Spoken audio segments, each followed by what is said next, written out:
Boa noite a todos.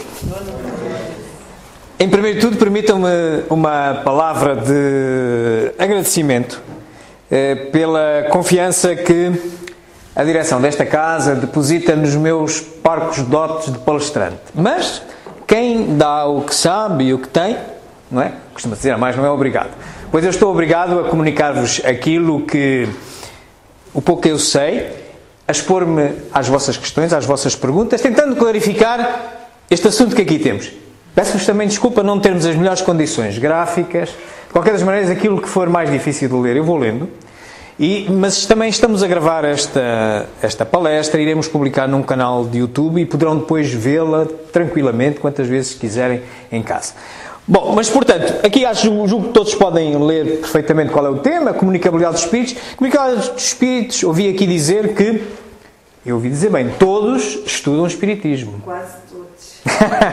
Ok, é porque o espírito é um eterno estudante. E porquê? Porque o espiritismo é uma filosofia e é uma ciência. Ora, nenhuma filosofia nem nenhuma ciência trabalha com a verdade absoluta, porque a verdade absoluta não é para nós, não é para a imperfeição do ser humano. A existir, só um ente a poderá dominar, que é Deus. Nós, normalmente, o que é que nós vemos numa determinada realidade? Por exemplo, eu estou aqui a olhar para este copo de água. Este copo tem a água aqui dentro. Se eu pedir a alguém para me descrever o que é que está a ver, dizer, bem, esse copo está meio cheio. Outra pessoa dir-me-á, não, está meio vazio. E eu daqui digo, está 50% de água e 50% de ar. E os três estamos certos, certo? Ora bem, então o que é que nós olhamos para uma determinada realidade, a mais pequena que seja, ela é tão complexa, tem tantos detalhezinhos, o Criador fez-la de uma forma tão bem, que nós olhamos segundo um prisma, a que chamamos verdade. Portanto, a verdade é apenas uma versão da realidade. Nós temos que ter esta humildade, todos. Espíritas e todos os cientistas e todos os filósofos. Porque quer a filosofia, quer a ciência, trabalham com o conhecimento. E o que é o conhecimento? O conhecimento é a busca contínua da verdade. Assim, nós vamos, à medida que vamos apurando uma verdade melhor, nós deixamos a que tínhamos e aderimos a outra. E temos de ter esta humildade, não nos apaixonar por aquela que temos. Bom, posto isto, vamos então olhar para este tema, vamos olhar numa perspectiva científica com o que é possível nos dias de hoje olharmos para ele, e o que eu proponho, o trajeto que eu proponho fazer é exatamente este. Vamos começar por revisitar uns conceitos filosóficos em que assenta esta nossa filosofia de base científica e consequências ético-morais.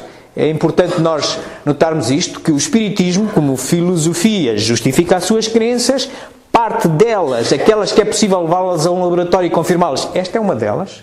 Já hoje temos como testar, como perceber as leis, como funciona a comunicabilidade dos espíritos. Portanto, entramos no domínio da ciência, é uma crença verdadeira, justificada e comprovada, mas neste esforço todo é para alguma coisa, é para retirarmos daqui orientações de conduta, de boa conduta, ético-moral, porque o espírita não pode regular a sua conduta porque o presidente ou o diretor da casa ou o amigo que aqui está procede assim, é bem, não.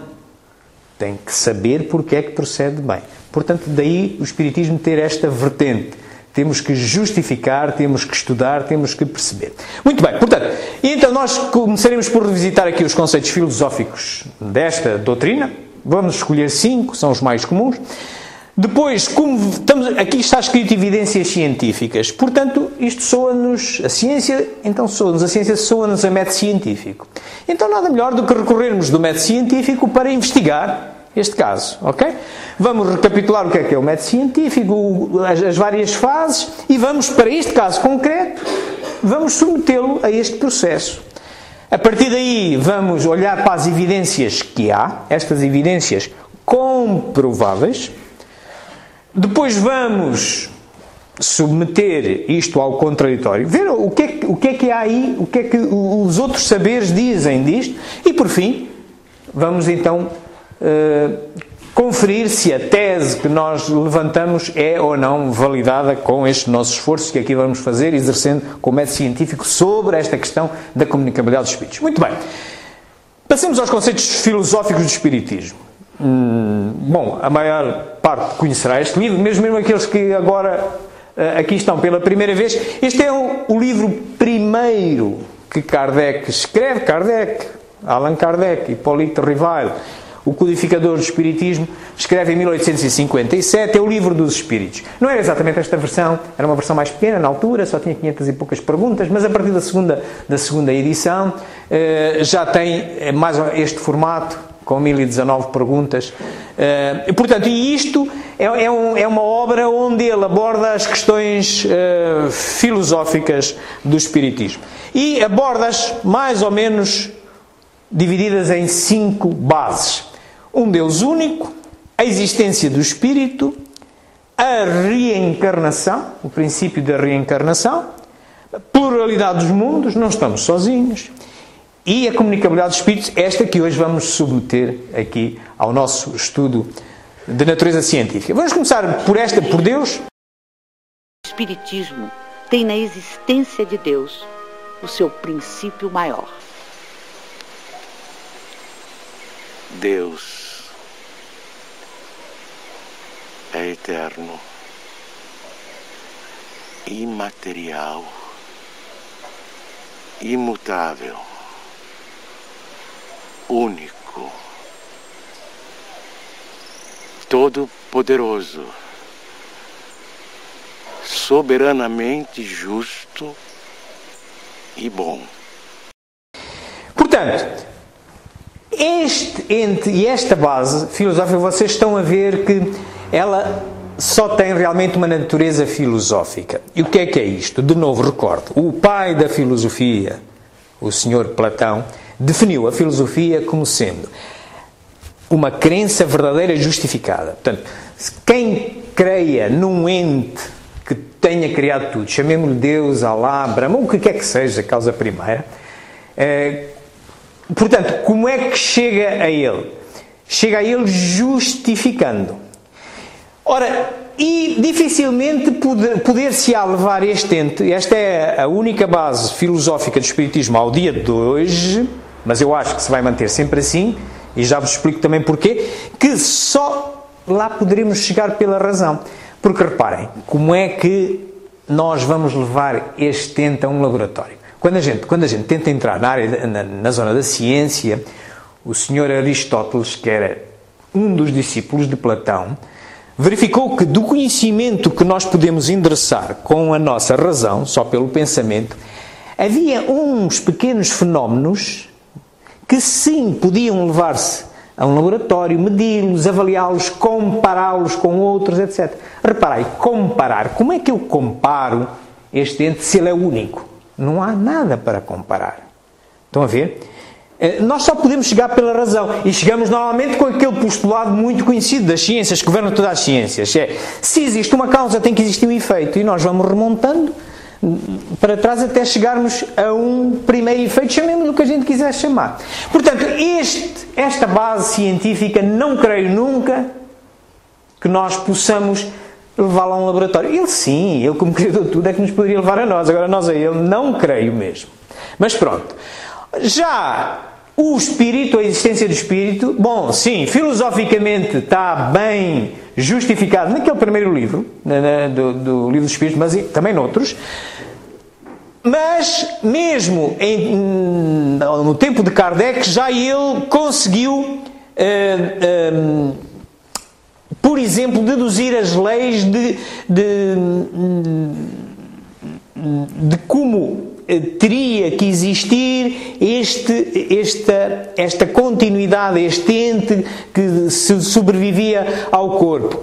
E como é que ele o fez nessa altura? Ele fazia utilizando a observação fundamentalmente. Mas reparei, não era por isso que deixava de ser ciência. Temos a astronomia, não temos? A astronomia, o que é que ela usa? Usa normalmente um telescópio, não é? Um telescópio para observar corpos celestes, etc. Ora bem, o espiritismo, usando uma metáfora, o telescópio que utiliza é a mediunidade. para olhar para a outra vida. O que é que Kardec fazia? Kardec punha vários observadores em vários telescópios. Ele obtinha uma determinada informação através de um determinado médium e depois não dizia nada, e ao outro era como se tivesse vários observadores ao longo do mundo, todos a olhar para um determinado local no céu, a confirmar se lá existe um corpo celeste ou não. Assim é. No tempo de Kardec era o que ele tinha à sua disposição. Era um método experimental. Tinha uma natureza científica e ele deduziu por várias vezes, confirmou isso várias vezes. Hoje em dia, nos dias em que nós estamos, já temos uma outra. São as experiências quase-morte. Hoje, a medicina já está confrontada com evidências que claramente apontam para a sobrevivência da consciência, espírito, alma, o que quiserem chamar, mas eles normalmente chamam consciência, naqueles casos em que houve paragem cardíaca e paragem cerebral comprovada com ressonância magnética, eletrocardiograma, eletroencefalograma, e houve uns casos, umas pessoas que foram ressuscitadas por insistência do médico que lá estava, e quando ressuscitaram, mas já tinham o cérebro tudo parado, quando já ressuscitaram, vinham com umas memórias muito vivas daqueles minutos em que estiveram mortos. Ora bem, como a ciência convencional estabelece, e ainda vai estabelecendo, que a consciência é uma produção do cérebro, se o cérebro estava parado, como é que depois a pessoa tem consciência de umas memórias que traz a seguir? Aqueles que ressuscitaram. E isto, hoje, são evidências que se podem abordar. Nós temos uma conferência sobre isto, deste mesmo teor, em que abordamos isto. Não é de hoje, mas é só para vos dizerem que esta sim tem já uma natureza filosófica, mas também uma natureza científica, já tinha no tempo de Kardec e tem-na hoje em dia. A reencarnação, igual, tem uma natureza filosófica bem justificada por Kardec e tem uma natureza científica nos dias de hoje, e dou-vos o caso mais por onde vão os cientistas que abordam estas questões hoje em dia, é aquela linha de investigação que produz resultados mais fortes, são as memórias de vidas de crianças até aí aos 6 anos de idade, que se recordam de vidas passadas, mas não é só isso. Enquanto as memórias de vidas passadas, ainda assim, bem, uma criança até aos 6 anos não pode inventar, não tem conhecimento para inventar, mas a gente ainda podia achar que sim, que a criança e tal inventou umas coisas, mesmo quando diz que quando eu era teu pai, portanto, alguém que a criança nasceu, depois já não conheceu o avô morreu, e depois, num determinado dia, começa a dizer ao seu pai, quando eu era teu pai, fazia isto e aquilo, e tínhamos um gato e isto, aquele nome, e o pai, mas como é que ele sabe estas coisas todas? Mas a gente não podia conceder que o miúdo estava a inventar, estava aqui um milagre imenso. Mas se ele agora a isso se associar marcas de nascimento compatíveis com a forma violenta como tenha morrido numa encarnação anterior, a coisa começa a ficar negra, digo eu. Há casos, por exemplo, um miúdo que é estudado pelo pedopsiquiatra americano Jim Tucker, que já há uns anitos, há umas décadas se dedica a isto, em que é uma criança que realmente foi seu avô e ele morre nessa existência anterior, ele era polícia e morre com um tiro no peito, no coração. E agora renasce com estas memórias desse tempo e vai dizendo à mãe, lembrando isto, só que ele renasceu com um problema congénito no coração, numa das válvulas cardíacas, exatamente no sítio onde, consultado o óbito, a folha de óbito, a certidão de óbito do avô, o tiro tinha entrado exatamente aí. Ok? Quando somam estas duas coisas, a ciência começa, afinal, se calhar temos que reconhecer que isso possa existir. Bom, isto quanto à reencarnação. Quanto à probabilidade dos mundos habitados. Bom, filosoficamente também está bastante demonstrado, mas é fácil, quer dizer, quando a gente sai daqui, saímos ali à noite, se tiver um céu estrelado, a gente olha ali para cima, vê uns pontinhos imensos e tal, e diz assim, mas Deus criou tudo isto só para o deleite de os humanos que estão aqui, uma areiazinha, não faz muito sentido à razão. Mas, hoje em dia, já temos outras evidências. Temos, por exemplo, na astronomia e na astrofísica, andamos à procura de planetas, chamamos-lhe exoplanetas, parecidos com os nossos, embora estejamos, ao procurarmos os parecidos com nós, estamos a esquecer-nos de uma série deles, trilhões deles, mas tudo bem, é uma pesquisa que está a ser feita e todos nós conhecemos. Mas há agora uma nova área das ciências, na física quântica, que nos revelam que existem, a nível subatómico, existem, para além das 4 dimensões, comprimento, largura e altura, e o tempo que o Sr. Einstein descobriu e que mexe com as outras 3, quando a gente desce abaixo do átomo, existem mais 7. Está demonstrado isso. Existem mais 7 dimensões que a gente não vê a olhos vistos. E existem universos paralelos. Essa questão das dimensões, rapidamente, descrevo para quem tenha dificuldade de perceber. Imaginai que vivem aqui uns seres, vamos chamar formiguinhas. Vivem aqui, neste mundo, uma folha de papel, onde eles só têm comprimento, só vêm a 2 dimensões, comprimento e largura, ok? Eles não vêm nem para aqui, nem para aqui. Nós vemos a eles não vêm a nós, ok? Agora imaginem que eles olham assim para o lado, o que é que vê? Vem branquinho, não é? É o que vem, é folha de papel, não vem mais nada. E agora nós que o estamos a ver, pegamos aqui, por exemplo, nesta esferográfica e vamos tocar ali. Para eles vai ser o fim do mundo. O que é que eles vão ver? Vão ver um risquinho azul que entrou no mundo deles. Aquilo não sabe dizer que aquilo é o fim do mundo, vai acabar o mundo. Ora bem, porquê? Eles, com a informação que têm, que é menor que a nossa, não sabem explicar aquilo. Nós não, que vemos a mais informações, não, só somos nós a tocar ali. Isso soa-vos a quando nós, e no livro dos Espíritos há muitas mensagens destas, e algumas são do género, que os Espíritos estão-nos a ver, andam à volta de nós e nós não os vemos. Nós somos como se fôssemos as formiguinhas que só vemos pelo menos uma dimensão e eles veem a outra mais. Não é difícil de perceber, ok? Bom, mas isto, como vos digo, é outra linha, não é a 2, mas é para vos dar o tom científico como é possível abordar já estas questões hoje em dia. E depois temos então a que vamos hoje abordar, comunicabilidade dos espíritos. Bom, no tempo de Kardec, o que está aqui escrito é transcomunicação mediúnica e o que está aqui escrito é transcomunicação instrumental. No tempo de Kardec, portanto, ele utilizava, pelo método experimental, a transcomunicação mediúnica, já vimos, ele ia confirmando, era como se fosse o telescópio que ia pondo ali vários a observarem a mesma coisa e ficava com aquilo que coincidia. Ora, hoje em dia temos a chamada transcomunicação instrumental, que é a obtenção de vozes e imagens anómalas em aparelhos eletrónicos dos nossos dias. Mas vamos ver isso com detalhe. Vamos começar por recordar o que era a transcomunicação mediúnica, que ainda hoje temos. Vamos ver como é que Kardec lá chegou.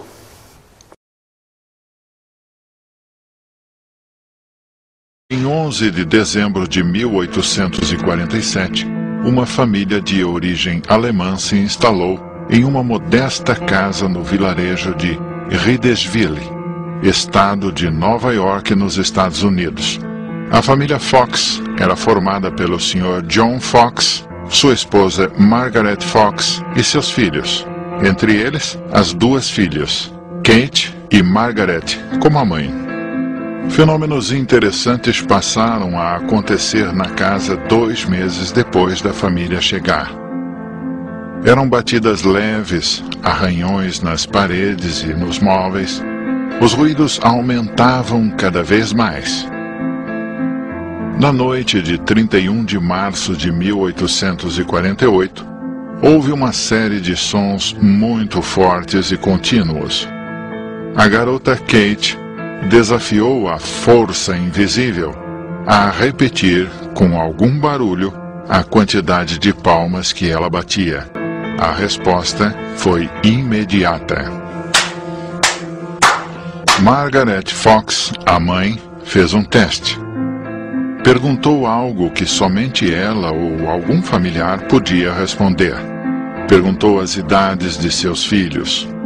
A resposta veio com exatidão. Perguntou se era um espírito que batia. 2 pancadas responderam sua pergunta.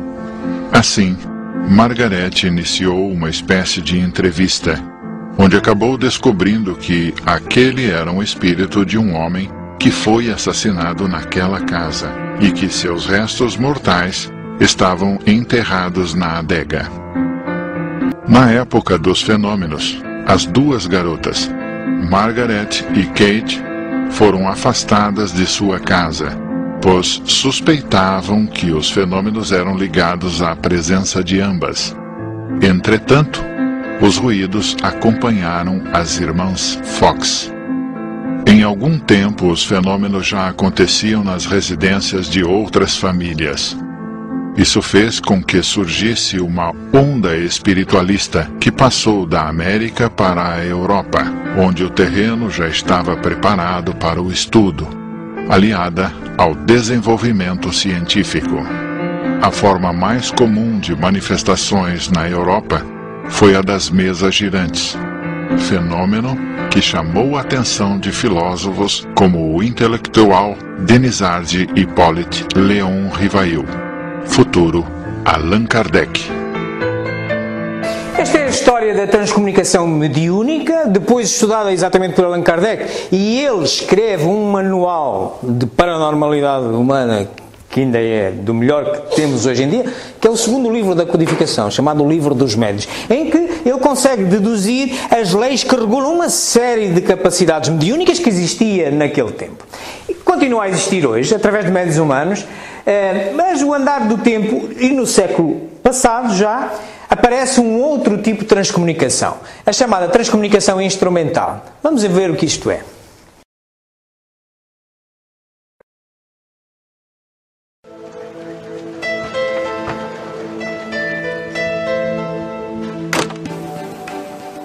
Now, according to science, when you physically die and when your brain stops functioning, that is it. That is the end. That's the end of consciousness. One day in the summer of 2002, Martha Copeland of Lawrenceville, Georgia, played back a sound recording she'd made earlier that day and heard the voice of her daughter Kathy disciplining her dog. That wouldn't have been so unusual, except that 6 months earlier, Kathy had died in an auto accident. In January 1994, Mark Macy of Boulder, Colorado, received a telephone call. The caller identified himself as a European psychologist named Konstantin Raudeva. This is Konstantin Raudeva speaking. Dr. Raudeva had been dead for 20 years. One day in October 1987, Claude and Ellen Thorlund of Sweden switched on their TV. Suddenly, this strange image appeared, and they quickly snapped it with their Polaroid camera. Only later did they learn that their friend Friedrich Jürgensen, a pioneering afterlife researcher who had died a few days earlier, was being buried at that very moment, 250 miles away. For more than a half-century, people throughout the world claim to have communicated with the dead using instruments of modern technology, such as tape recorders, radios, telephones, computers, and video systems. They call this phenomenon Instrumental Transcommunication, or ITC. Ora bem, é este conjunto de fenómenos que eu hoje vos vou aqui trazer e submeter à investigação científica. São fenómenos que hoje nos agradam à maioria de nós porque são muito mais palpáveis. É uma evidência muito mais palpável da comunicação de outros seres connosco, porque fica gravado num telemóvel, ou num gravador, ou aparecem imagens na televisão, ou uma chamada no telefone, e isto não há como negar, está mesmo ali, ok? A transcomunicação mediúnica, pois continua a existir, mas a transcomunicação mediúnica, para quem já estuda o espiritismo, sabe que há sempre um filtro, que é o médium, ok? Portanto, a mensagem que o comunicador nos quer passar dificilmente chega a nós exatamente como ele a produziu. Porquê? Por duas razões inultrapassáveis. A primeira é porque usa a linguagem, ele usa os recursos do médium, não é? E o médium, o que é que usa? Usa a linguagem. Todos nós temos dificuldade em exprimir os nossos sentimentos, costumamos dizer, é muito difícil exprimir os nossos sentimentos por palavras, não é? Imaginem que eu sou médium e estou a receber uma imagem impregnada de sentimentos, uma mensagem impregnada de sentimentos. Lá está, a corteza da linguagem, vai ser difícil sair. E agora, se ainda por cima alguém for traduzir aquilo que eu escrevi, é a história do passa-palavra. Imaginai que agora saímos ali à rua, vamos todos em filinha, quietinhos, hein?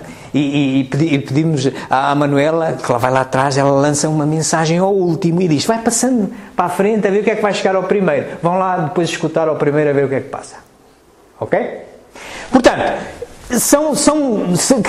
os sistemas têm as suas limitações e a mediunidade humana tem estas limitações. Daí que Kardec teve que experimentar com muita gente até obter exatamente a segurança. Aquilo que coincidia, coincidia.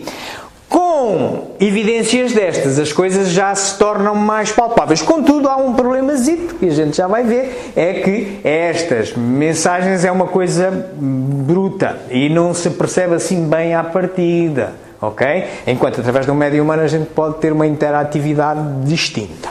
Bom, mas vamos então seguir.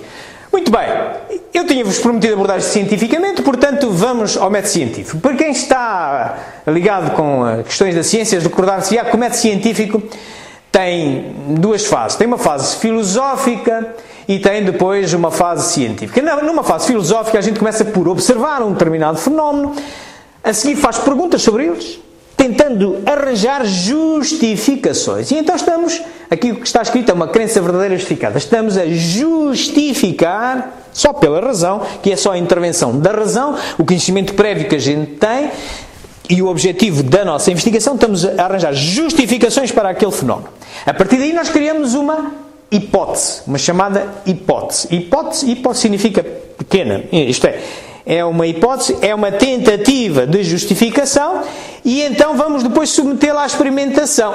Pronto, aqui entramos, tentamos comprovar, sujeitar aquela hipótese à experimentação a ver se responde. Se responde muito bem, pode ser transformada em tese, hipótese, de hipótese passa-se a tese, ok? Ou, se ela não responde, vamos corrigindo, ajustando, ou deitamos lá fora e começamos outra. Portanto, e é assim que funciona o método científico. E continua sempre a evoluir. O Espiritismo, como vos disse, sendo uma filosofia e uma ciência, adverte isto claramente a todos nós. Todos nós. Olha, logo no Evangelho, segundo o Espiritismo, se forem ao capítulo 19, aquele que diz assim, a fé que transporta as montanhas, no ponto 7 tem lá, fé inabalável é aquela que pode enfrentar a razão em qualquer idade da humanidade. Certo? Portanto, meus amigos, não comprem o que vos estão a dizer, não comprem o que estão a ouvir, leiam por vocês, justifiquem por vocês, tem que fazer sentido para vocês. Isto não é uma religião no sentido formal, não é. Não está aqui dogmas, tudo está em causa. Também, por exemplo, se vocês forem ao livro dos médios, o tal manual de paranormalidade humana, de natureza absolutamente científica, tem as leis como regem a mediunidade humana no tempo de Kardec, aqueles que ele conseguiu identificar. Se forem ali ao capítulo 20, no item 230, é dito assim, melhor é repelir 10 verdades do que crer numa única mentira. A respeito, ele falava disto, a respeito das mensagens que se recebe. Lá está para ele era absolutamente necessário ele validar várias vezes, ouvir vários médios a ver se todos os espíritos diziam aquilo, obter a universalidade, era o método experimental dele. Por último, na última obra da codificação, na Gênesis, a última, se vocês forem ao capítulo 1, no parágrafo 55, vem lá dito, o Espiritismo, como ciência, segue a par das outras ciências. E se em algum momento as outras ciências demonstrarem uma melhor verdade que a que ele tem, ele a adota. Isto para vos dizer que no Espiritismo está tudo também em causa. Nós temos que perceber o que ali está. Tem que fazer sentido. E em algum momento pode acontecer que haja, até hoje ainda não ocorreu, mas pode acontecer que haja uma melhor verdade e pura e simplesmente corrige. Não ficou congelado. O Espiritismo não ficou congelado no tempo de Kardec. Podíamos falar em vários exemplos e no período de perguntas e respostas podemos ver alguns exemplos disso. Muito bem. Portanto, posto isto, olhemos então aqui para este...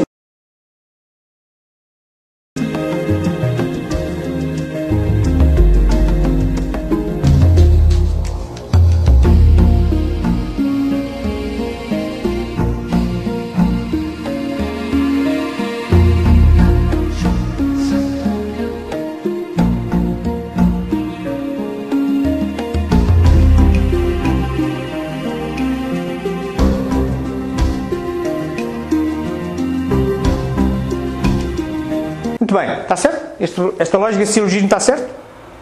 Pronto, então é esta a nossa hipótese de trabalho.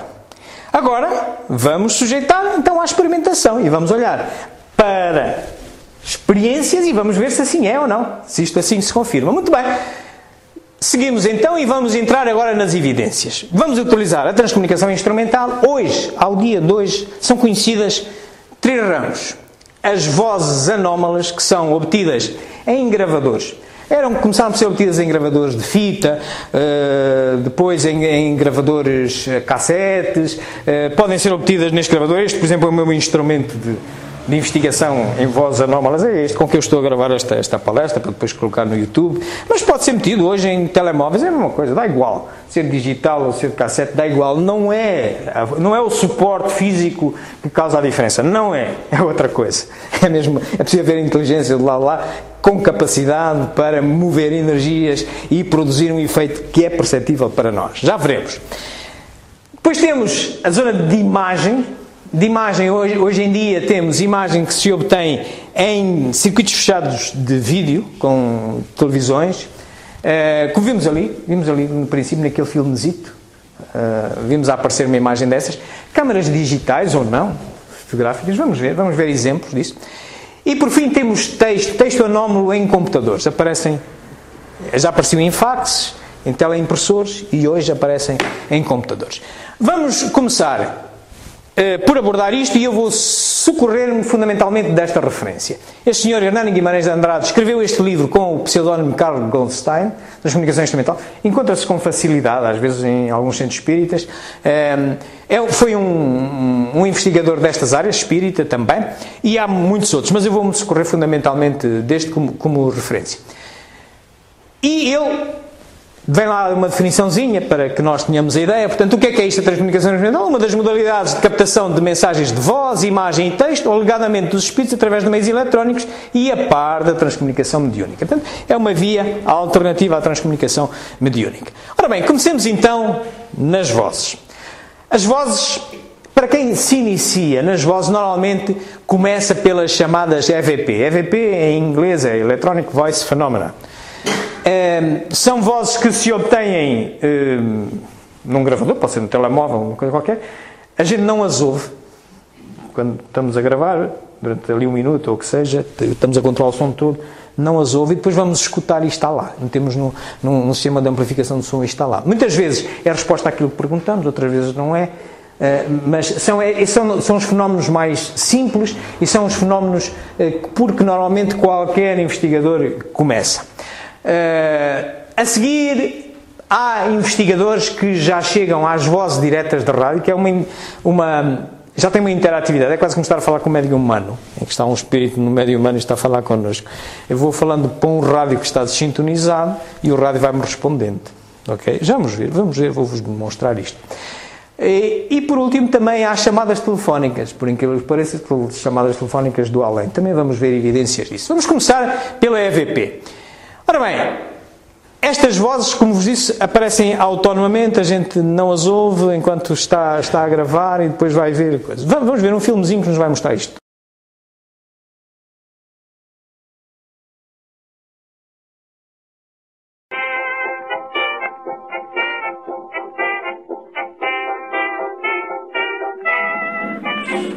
EVP was apparently first noticed in the early 20th century, when unexplained messages were said to have appeared in telegraph, telephone, and early sound recording systems. As communication technologies developed, the idea of using them to contact the souls of the departed fired the interest of a number of well-known scientists and inventors, including Alexander Graham Bell, Nikola Tesla, and even Thomas Edison, who proposed building a device to capture spirit voices. In 1939, Attila von Soleil, an American photographer, claimed some success at EVP using a phonograph record cutter, and in the 1940s with a primitive wire recorder, a precursor to the modern tape machine that recorded sounds on spools of thin magnetic wire.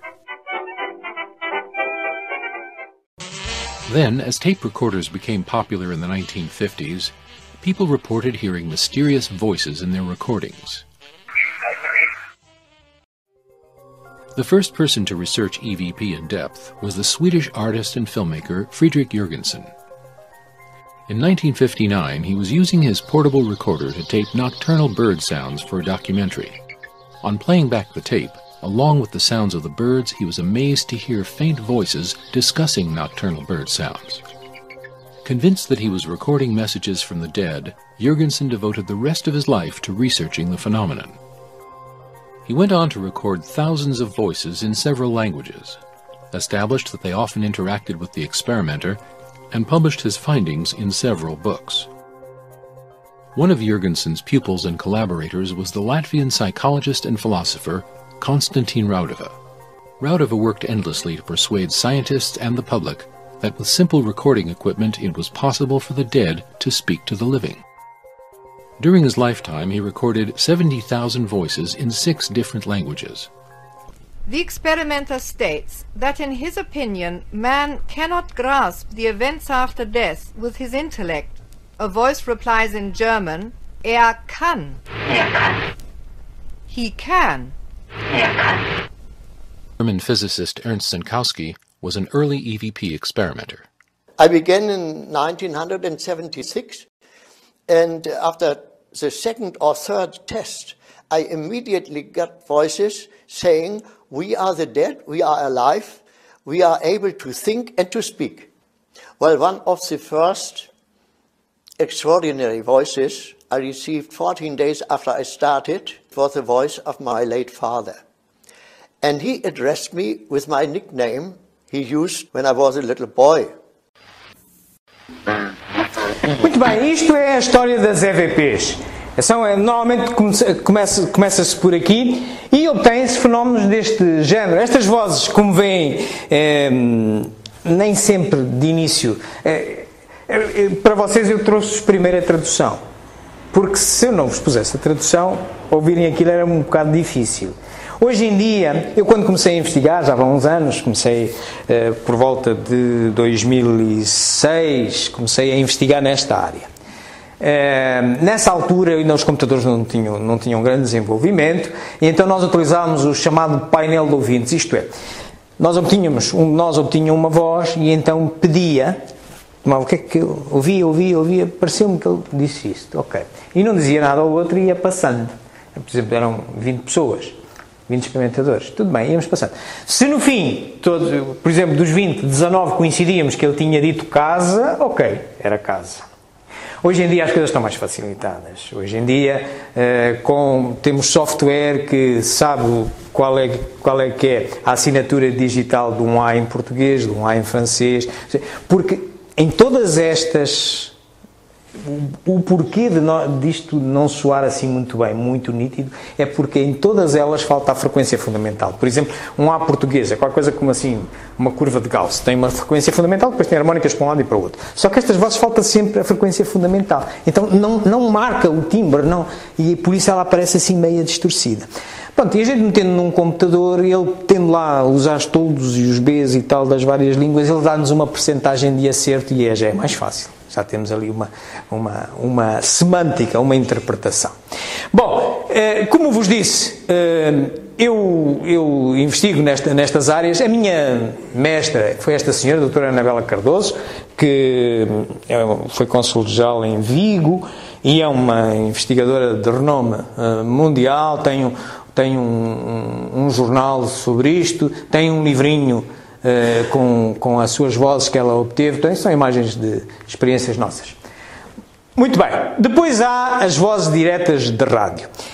Experimentadores há que, tendo começado com as EVP, depois aventuraram-se mais longe e conseguiram obter interatividade. Vamos ver o que isso é.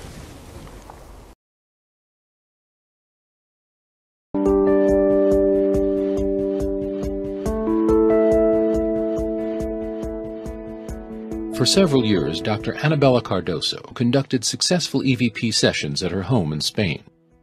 In 1998, during an EVP session, Dr. Cardoso was using one of her older radios to provide white noise for an EVP experiment.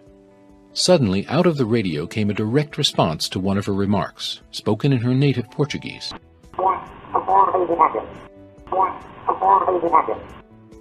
Dr. Cardoso says that these voices have often called her by her childhood nickname, Bella.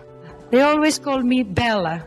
Bella was my child's name. I am Annabella. My family, still today, they call me Bella.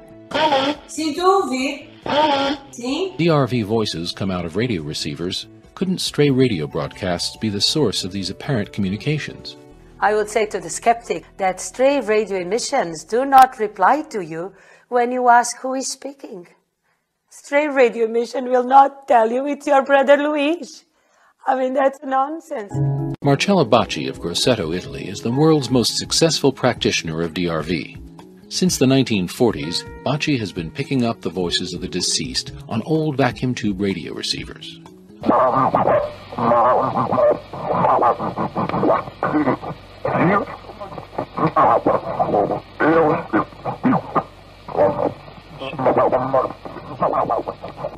In over 6 decades, Bacci has never charged for his services or accepted a single donation. Scientists and researchers from around the world have investigated Bacci. Engineer Paolo Presi and his colleagues from Il Laboratorio have been investigating him since 1974.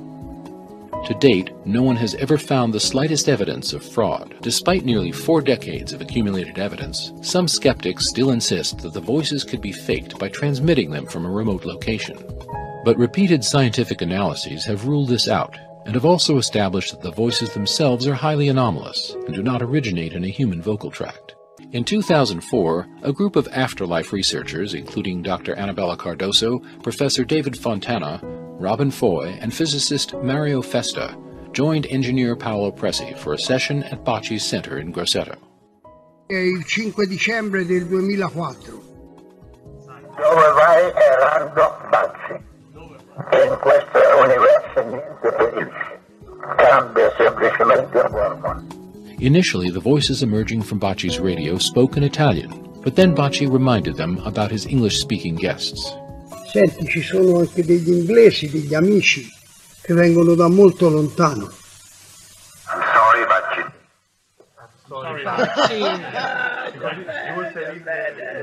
Thank you for all your hard work. Congratulations. Meus amigos, isto são as vozes diretas de rádio. Nem todos os experimentadores conseguem ainda obtê-las. Eu pessoalmente não me aventurei nestas áreas porque o meu objetivo fundamental era respaldar aquilo que filosoficamente eu já sabia, pela transcomunicação mediúnica e pelo estudo do espiritismo, mas é diferente. Eu, de facto, também validar com umas mensagenzinhas gravadas é diferente. E bom, então existe mesmo, ok? Portanto, e não me aventurei muito mais nisto. Fiquei mais pelas EVPs, mas, de facto, a minha mestra, a Anabela Cardoso, investigou muito nisso. Também há chamadas do além. Vamos ver isto.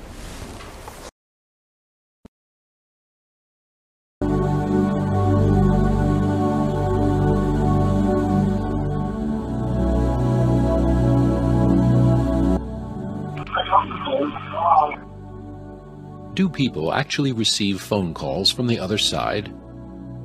In the 1970s, 2 veteran parapsychologists, Scott Rogo and Raymond Bayless, set out to answer this question.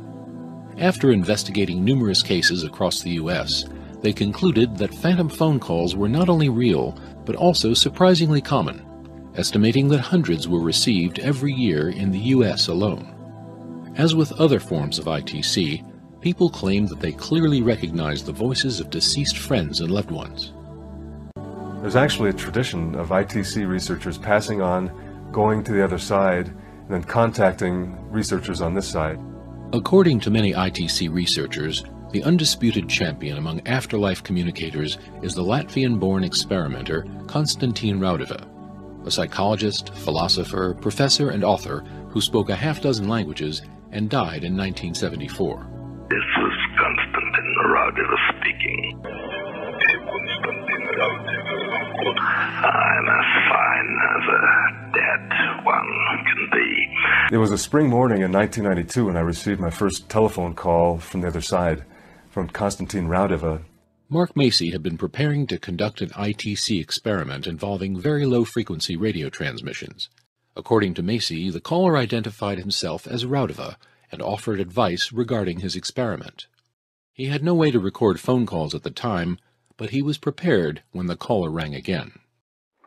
Hello? Yes. I'll try to make it clearer this time. It's a VLF receiving converter. Okay. You simply connect the VLF converter to your HF radius antenna input and a suitable VLF antenna. The conversation lasted for several minutes. The caller's voice was clear as a bell, and his advice regarding Macy's experiment was sophisticated and technically impeccable. 24500 kilohertz respectively. It was the most moving experience of my life. It was just very humbling and such an amazing experience to receive contacts from the other side through a telephone. These conversations weren't limited to technical advice.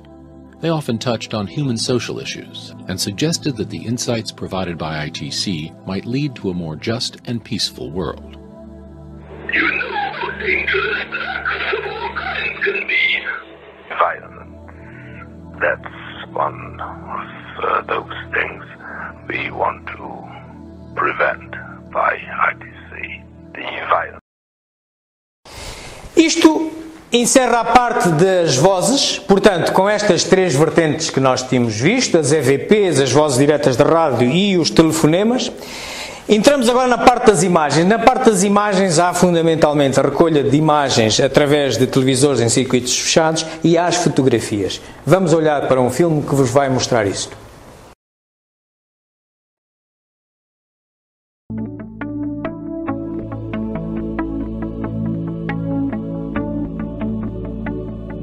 Jorgensen spent his later years in the southern Swedish town of Hur and died in October 1987. At the exact moment of his burial, his friends Claude and Ellen Thorlin, who lived about 250 miles to the north near Stockholm, experienced a strange phenomenon. According to Mrs. Thorlin, she heard an inner voice prompting her to switch on her TV and tune it to an unused channel. As she did so, the screen went dark. Then a spot of light appeared which grew into this image. As if to fulfill his own prediction, Jorgensen was not the first to produce images of the deceased on a television screen. That honor probably belongs to Klaus Schreiber of Aachen, Germany. Schreiber constructed a video feedback loop, which produced highly unstable forms that he was told could be manipulated by those on the other side. By 1984, Schreiber's perseverance paid off, and he began to receive many remarkable images. By laboriously advancing his tapes frame by frame, Schreiber was able to isolate and study these single images or short sequences in which the pictures would often emerge from random shapes. No account of visual ITC would be complete without mentioning Robert Vandenbroek, who lives near the tiny village of Hoeven in the Netherlands. When we visited Robert in February of 2014, we brought 2 video cameras to test and document his talents. To preclude any tampering or substitution, we brought our own still camera which had no built-in memory, and we used a distinctive type of memory card that had not been manufactured for at least 5 years. We numbered each card in advance and erased it in full view of the video cameras prior to every test.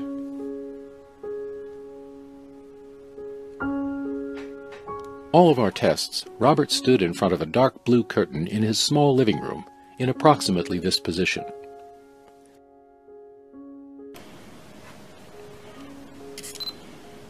At the end of each test, he handed the camera back to us, and we placed it on this coffee table to unload the memory card into a password-protected laptop computer. The camera, the computer, and all the memory cards remained visible to us at all times. Here are some of the images that appeared under these conditions. In this one, a curious energetic swirl resolves into an apparent human hand. Most intriguingly of all, 2 distorted images appeared that resembled Friedrich Jorgensen in his later years.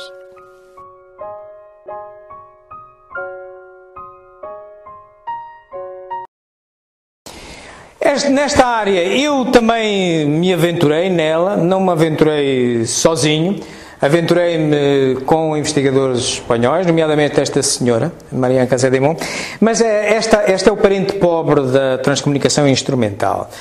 Porquê? Porque as imagens por agora ainda não nos falam. E muitas vezes nós olharmos para uma determinada imagem estamos a querer ver algo Ela está lá, mas depois queremos dar-lhe uma interpretação. Ainda não conseguimos. Na minha experiência pessoal, aqui está a minha avó, morreu em 1993, e eu a melhor imagem que eu obtive dela, e é difícil, estão a ver? É um bocado difícil. Mas sim, está ali qualquer coisa, ok? Está ali qualquer coisa. Bom, por último temos as mensagens em computadores, que já vinham nos fax, já vinham nos teleimpressores, e agora também surgem em computadores. Vamos ver um filmezinho sobre isto.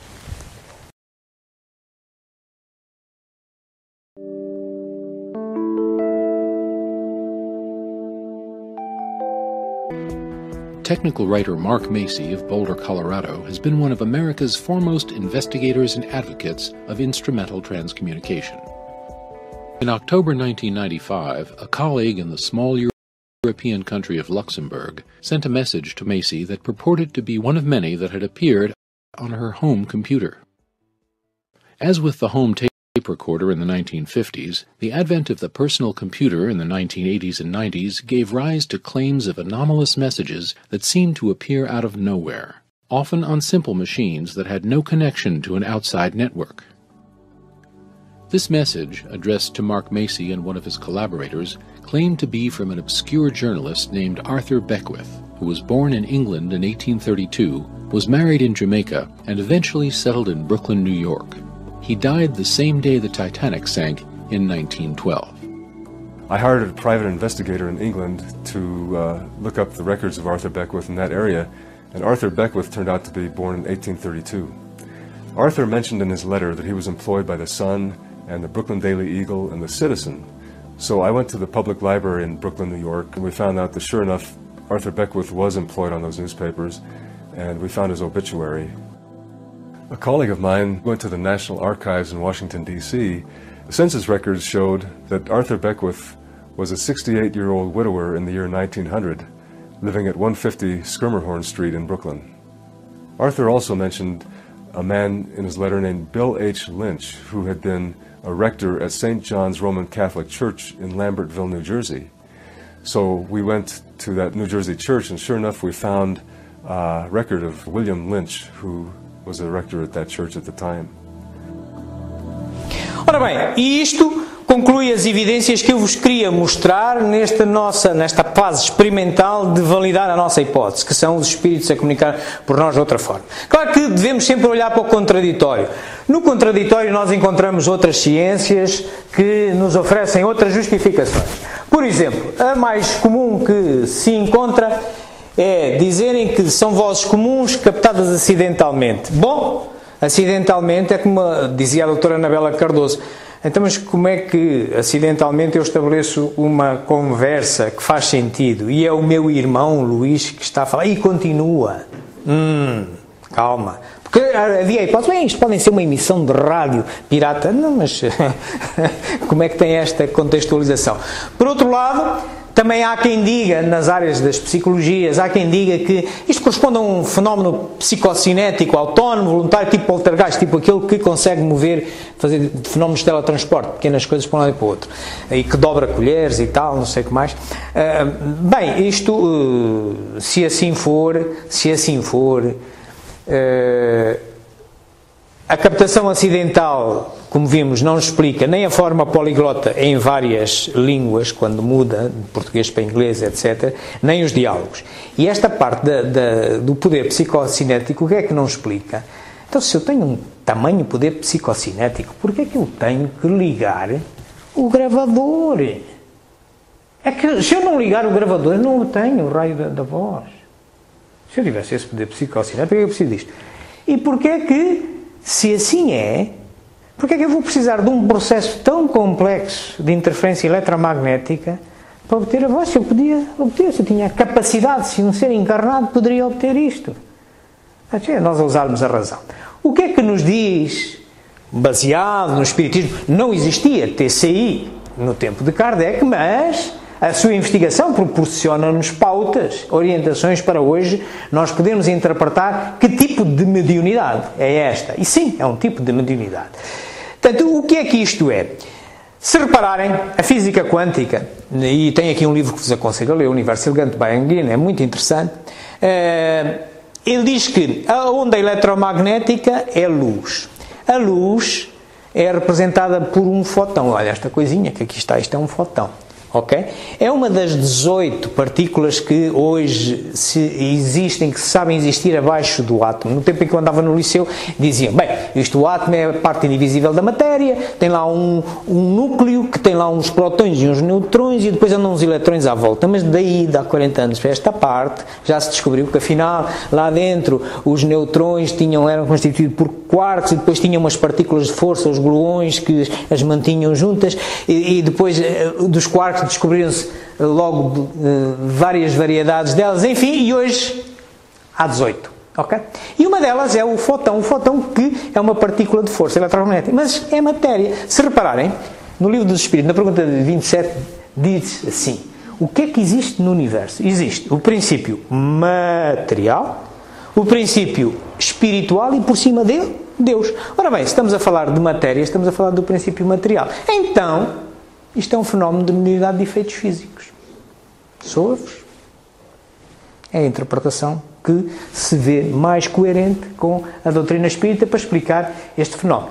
Ora bem, e porquê que assim é? Se vocês forem ver o livro dos médiuns, que é este manual que explica a mediunidade toda e as leis que regem isto tudo, e também a mediunidade de efeitos físicos, o fenómeno de efeitos físicos, vocês têm na parte 2, no capítulo 1, a ação, como é que se faz a ação dos espíritos sobre a matéria, e se forem à Gênese, na parte do capítulo dos milagres, tem lá os fluidos.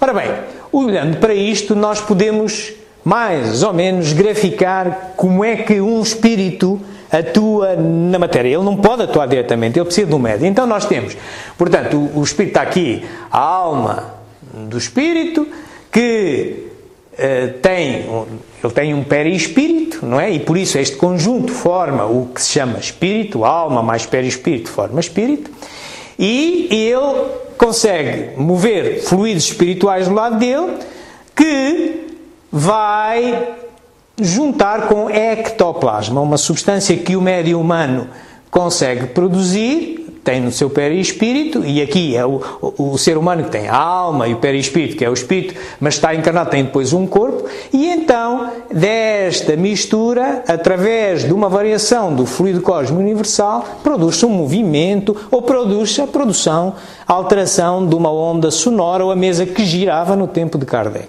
Ok? Muito bem. Isto é fácil de perceber, que no tempo de Kardec eram as mesas a mover, etc. Era preciso muitas forças. A matéria tangível exige muita força. As ondas eletromagnéticas já são mais subtis, já exige menos força envolvida. E os fluidos espirituais é muito menos. Feitas as contas, para quem se lembrar das fórmulas da física e da mecânica em particular, se nós fizermos os cálculos, no tempo de Kardec eram as mesas que giravam. Por esta formulazinha que aqui está, se a mesa pesasse 10 kg, levantá-la durante 10 centímetros e mantê-la no ar durante 10 segundos, aplicando esta fórmula, nós precisamos de uma potência de 1 watt. É bastante, hein? É a mesma coisa que eu, aqui quieto, concentrado, e esta mesa começa-se a levantar. Eu ia acabar cansadito, se conseguisse, não consigo, mas pronto. É para vos dar a ideia das potências que estavam envolvidas nesta mediunidade mais ostensiva de efeitos físicos. Mas, para modular uma onda eletromagnética para sair com uma vozinha, eu preciso da milionésima parte dessa potência. Por essa razão, é muito mais universal a transcomunicação instrumental. Todos vocês, é só uma questão de paciência, têm energia em vocês próprios para produzirem estas vozes. Todos, sem exceção, exatamente porque as potências envolvidas são menores. Claro que aqueles que já forem médios de efeitos físicos ostensivos, mais facilmente, ok? Mas todos, por isso ela é bastante mais universal. Bom, meus amigos, posto isto, eu estaria em condições de validar passada a nossa hipótese, a tese, dizer-vos que realmente a comunicabilidade entre espíritos existe, que estes fenómenos de TCI são uma evidência disso, e assumem a natureza de característica de fenómenos de mediunidade de efeitos físicos pelas razões que eu vos mostrei, que foi no livro dos Médiuns e na Gênese. Ok? No livro dos Espíritos, curiosamente, já naquele tempo, dizia Kardec, na pergunta 954, não se lembra muito bem, mas eu leio-vos.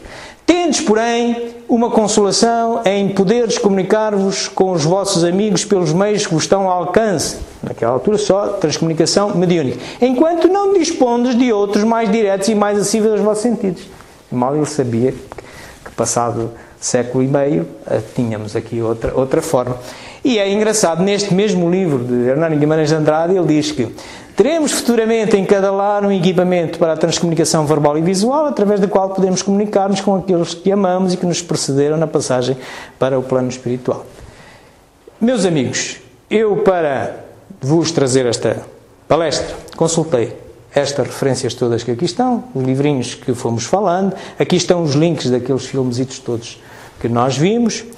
Eu, como vos disse, estou a gravar esta palestra e daqui amanhã ou depois veio de publicar neste canal de YouTube, Espiritismo JG.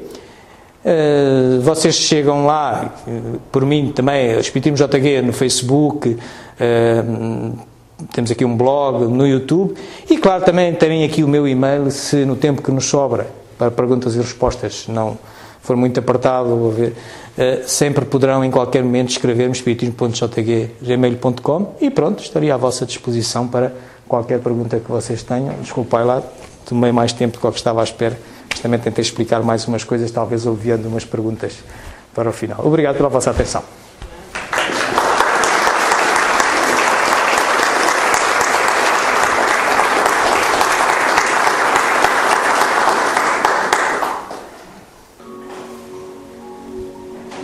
Vamos ao som desta música suave. Vamos mergulhar no nosso íntimo. Vamos mergulhar no nosso interior, no nosso portal de acesso às outras dimensões. Biologicamente, julga-se que está colocado sobre a glândula pineal, ou epífise, mas esteja onde estiver, nós todos sentimos essa capacidade. E estando todos conectados nesse ponto de Deus, vamos também ligar-nos com os encarnados que estão ao nosso lado e em uníssono vamos orar.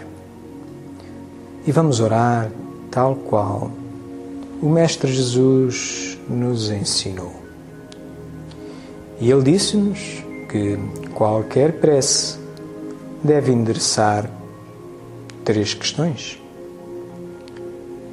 Deve louvar, deve agradecer e pedir. É certo que muitas vezes esquecemos-nos de agradecer, esquecemos-nos de louvar, é só pedir.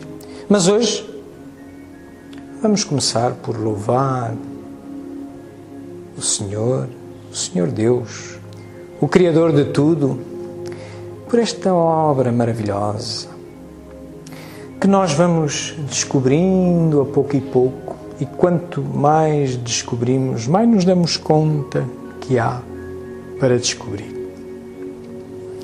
É digna de louvor, é de uma inteligência superior àquilo que nós possamos imaginar sequer.